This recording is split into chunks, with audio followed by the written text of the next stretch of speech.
there's still quite a few. I would just like to sit up front in the chair and not stand off the side like that. Right. Hi, tell me your name. Hi, I'm Hobby Neely, and this is my wife Michelle. We're from San Marcos, Texas. We have 5 acres, a couple of miniature bulls, and lots of chickens, lots of dogs. And you're learning about dairy cows, right? Right. That's our next session, and we're learning more and more about homesteading. That's awesome. Mm-hmm. Would you already consider yourself to have a homestead? We dabble. Maybe it's a hobby farm more than anything else. So you're on the grid. Yes, we're on the Obviously. grid, Oh, yeah. and we have day jobs and all Both that. of you do. Yes. And if the grid went down, what would you do? Do you have a plan? Well, we live out in the middle of nowhere. We lose water and electricity frequently. Mm-hmm. So we have backup plans. We could survive. That's There's awesome. a shortage. I don't know if it'd be a permanent thing we could Right. survive. But Yeah, that's awesome. yeah. That's awesome. Well, thanks so much. Thank you, Kaye. Hey, there's Michelle and Sean from New Hampshire, right? Yes. We met at the hotel, and how are you doing this morning? We're doing great. Awesome. And did you enjoy the first day yesterday? Oh, it was so overwhelming and so much information, and I couldn't wait to come back to today so I could revisit some of the things that I thought I knew So yesterday. much here, we missed a lot on the first day, so we're looking forward to catching up on the rest of it today. And what do you most want to know about with your situation? What is your situation with your property and farm or? We have 8 acres, raise goats, milk, cheese, chickens, eggs, Do you make cheese for other people to sell, or do you just make? cheese for family and friends, Okay, and just for our consumption. yeah, you have your family and friends discount. I Yes. do, I do. Yeah. And you become a lot of friendlier with a lot of people Yeah. when you have a good product. So. Yeah. Do they make you pasteurize the cheese if you're going to sell it? They in do New not. They Hampshire? make you age it at least 6 months on a cheese, What's that? but you need to age it 6 months. So it can be unpasteurized, but And I aged can sell a raw milk in New Hampshire 5 gallons per day. per day Right. of goat or milk or cow, either. Either. That's awesome. So, but then it gets beyond that, and then Well, yeah. So then it gets a little cloudy in the laws. So that's what I'd like to learn more about as well. Right. Just to I see don't us think there's a grow. workshop on that here. No, Yeah. there isn't. What are you looking forward to seeing today, Sean?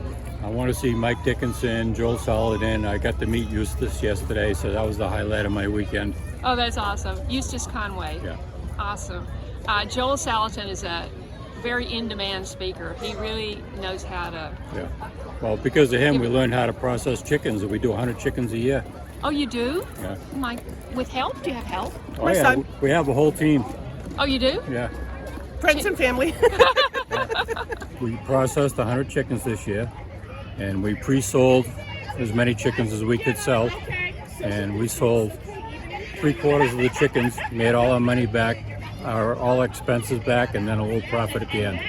And we still were able to keep a good amount of chickens for ourselves for the year. So my chicken is free to us because we were able to do that. That's what we want. That's my goal. That should be just self-sufficient and have things paid for. Right. And do you also, so you have meat birds and you have egg birds? Egg birds. Okay. And you produce enough eggs for yourself? Yeah, we could do a dozen a day. You get it? We get a dozen a day, Out of how many birds? 28. Oh, wow. Okay. Because we get some new ones and we get some older ones that are ready to retire. Right. And what happens to in retirement? They just live their life until their life is no more. Oh, that's awesome. Good morning. Good morning. Now we have Dad. Hey, where do you guys live? Well, Kannapolis, North Carolina right now. We were in active duty Air Force for about 13 years, and now we're looking to do our own homestead. And yeah, we're here to learn all about that. That's awesome. And do you want to do, hey, kids, do you want to do chickens, cows, sheep? What are you interested in? What are you interested in? I'm interested in goats. What are you interested in? Which one? Alpacas, chickens, goats, rabbits? Rabbits. Rabbits. What Rabbit. about you? Mine is the sheep. What's that? Sheep. Sheep. Wonderful. Well, you've got like chicks.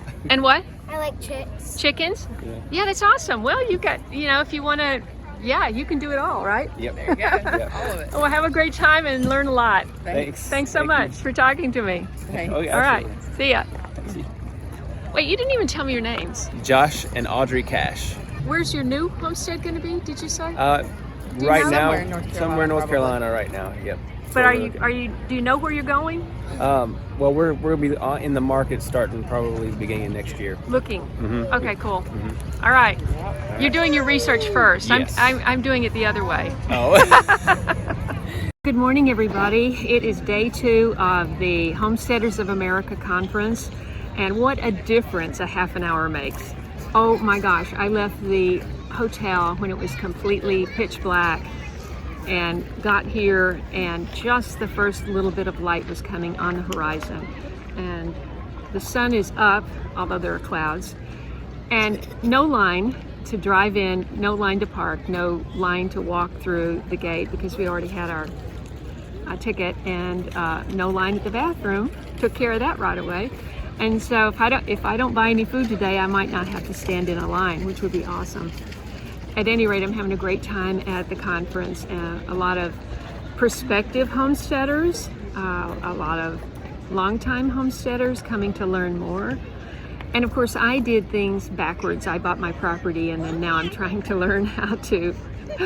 Well, I did a lot of rain capture in California because it never rains, so you want to capture every drop. So I was already in tune with that. That's the first thing I got onto when I got onto my property is get that cistern up and running.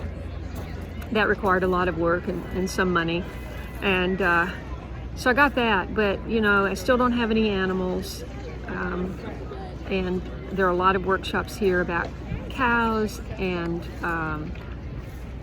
chickens, of course. There's even something about alpacas, and somebody told me I should get an alpaca, that it's a very lucrative business. So I don't know what I'm going to do. I'm just going to kind of take it all in and get home and get ready for winter. Drinking my ACV refresher prebiotic. I don't know the difference between a prebiotic and a probiotic, but it's got to be better than just soda. I don't drink soda.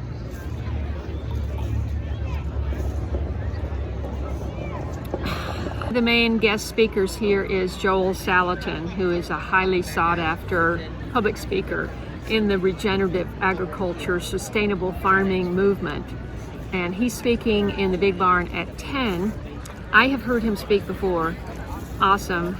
Caught him at the Acres Conference in 2018. I'd like to just have you hear maybe a couple of sentences of him speak, and maybe I can actually even meet him for you. Introduce him to you. Hi, what's your name? John Vinskoski. And which J&W Farm? Yes, we're outside of Winchester, Virginia. And who's this? This is my wife, Wendy. Hi, Wendy. Hello. So- What were you saying? You have to make 100 birds? The birdseed wreaths, we have to make 100 a night. Typically I get off work about 5:30, and usually we're done making at least 100 by 11, and then I go to work the next morning. Oh my But gosh. we've got about 1,500 on order right now Oh my gosh. that we've got to fill hopefully before the end of the month. Did you ever think about hiring someone to help you? We have somebody part-time. Okay. Labor shortage is a major issue right now Oh, I in this know. area. I know. It's bad, and we're way out rural, so it's hard to get Somebody people to from come. town to come in. Yeah. So we Right. look for local people, and this lady is looking for a part-time job, and she's wonderful. She helps us She's out. faster than me. Yeah, she does a great job for it. What's in it, and why do birds like it? Has it got suet in it? No, we Okay. use Knox or gelatin Okay. as the base, Uh-huh. and typically like you would a regular Jello, we soften it up and put boiling water in it. Then we have a meat mixer Uh-huh. that we mix a certain blend of Seeds? local bird seed. We get the bird seed locally, Uh-huh. and cracked corn, sunflower.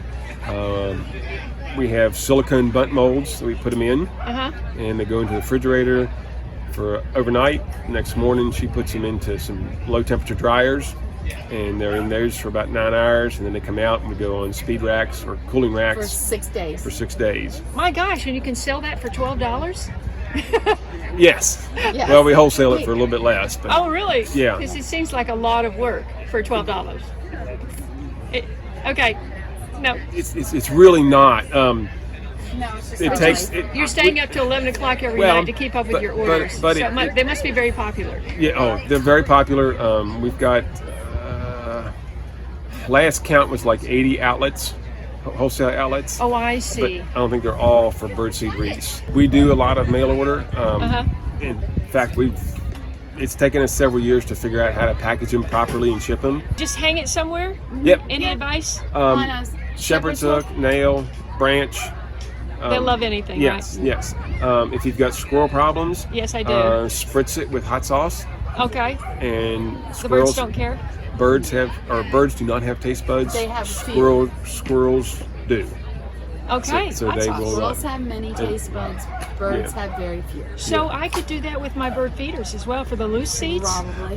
Probably. Maybe. Okay. I don't know. Yeah.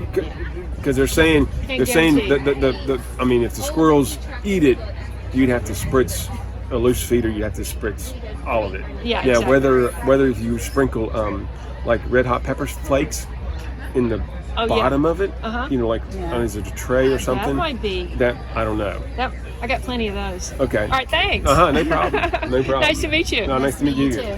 What's your name? Hi, my name is Marcia. Marcia. Yeah. I'm the founder of the Judith Project, and our first project is the Freedom Archive.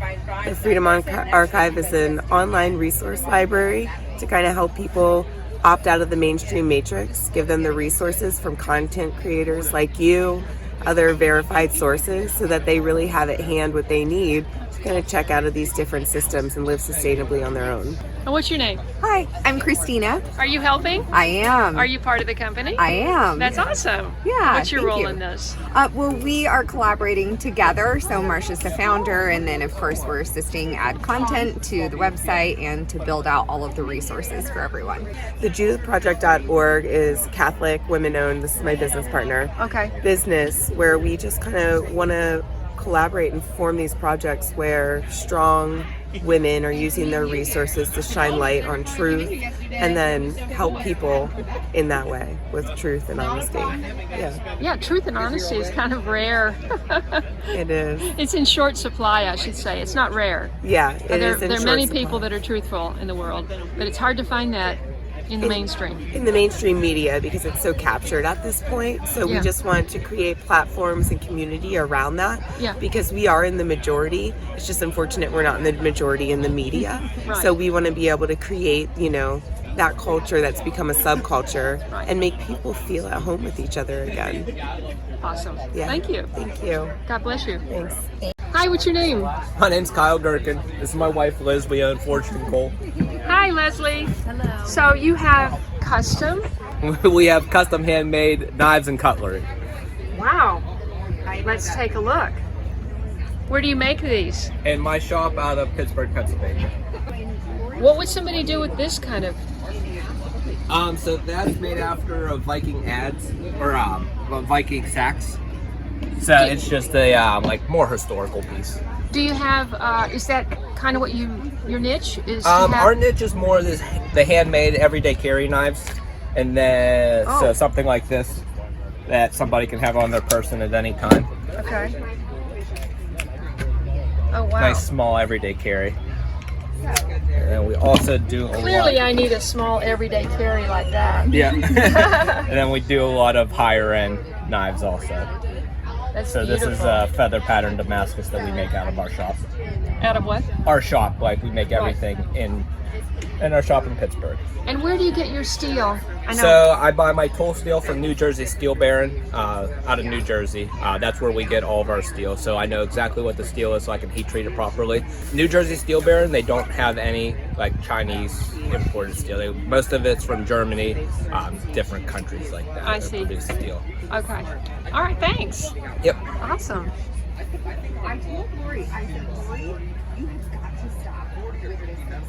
Actually, I love the, wow. I like that. Oh, that's a magnet. Oh, that's on purpose, I guess. It doesn't fall over.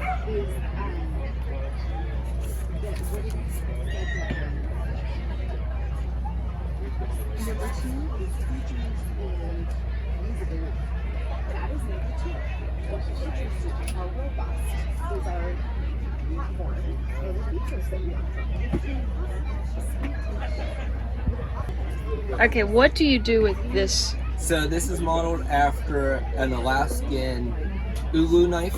Yeah. So they would use it for scraping hides, whale, Oh, I blubber.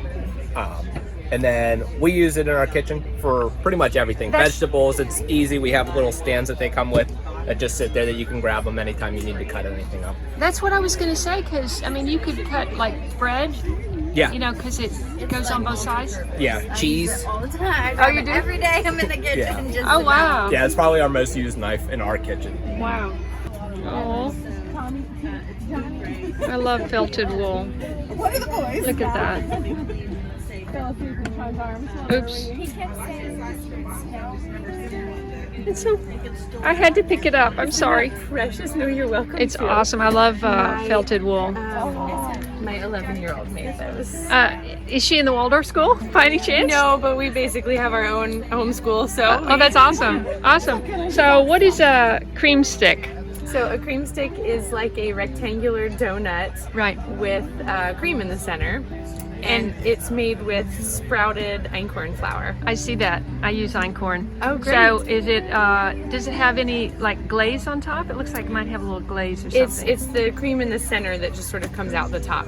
Oh, I see. I think I'm gonna have to try that. Okay. Yeah, and also somebody left their basket of dryer balls at some other stand yesterday. I mean, would you put 3 in the dryer? You do. You need at least 3. If you do large loads, we have 8 children, so. Oh my goodness. We put 6 in at all times, but if you're doing a medium-sized load, 3 is fine. Yeah, I'm just me, so I usually do very small loads. Yes, 3 would be great. Okay.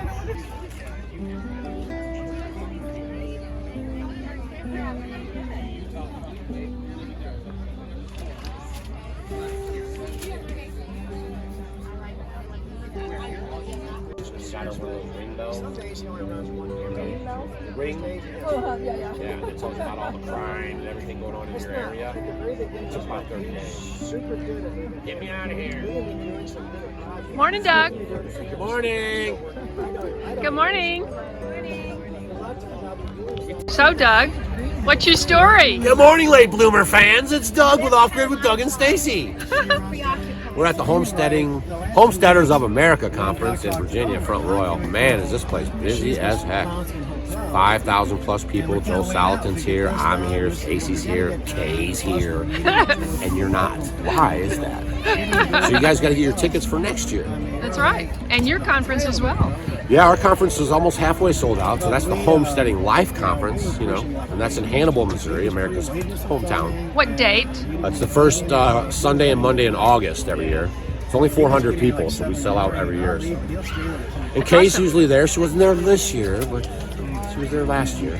I'll be there next year. She'll be there next year, because you're going to come too. All right, hope you guys enjoy all the videos she put together of this information and fellowship, and make sure you subscribe to her channel.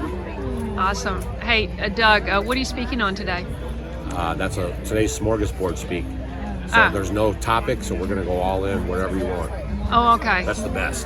Yeah, awesome.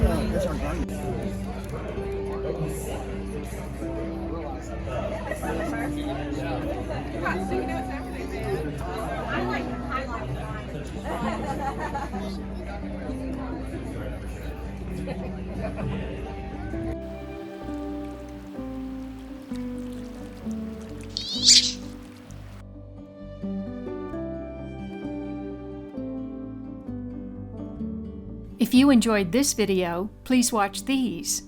And don't forget to follow me on Instagram, Facebook, and Twitter. And I'll see you in the next video.